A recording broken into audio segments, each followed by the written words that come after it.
উষান, আমি তো বলে দেইনি তোমাকে। তাহলে তুমি একা একা লিখতে শিখে গেছো। ওরকম দেখে দেখে লিখতে হয়, জানো তো। এরকম দেখে দেখে লিখবে সব সময়। ওই উপর দিকে তুলে দিচ্ছ কেন? তা এটা তো শুধু এরকম এইভাবে কেটে দেওয়া, তাহলে তুমি উপর দিকে দেবে না, ঠিক আছে? মুছে দাও, দিয়ে ভালো করে লেখো। প্লাস্টিক খুলেছো?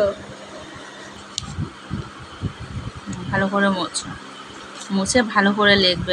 এই যে এই দাগটা দেবে না, ঠিক আছে?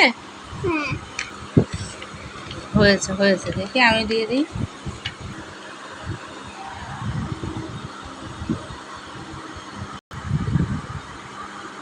ব্যাস, ওকে। আরেকটা লেখো, এরকম করে ভর্তি করে ফেলো এটা, হ্যাঁ ঠিক আছে, ওকে।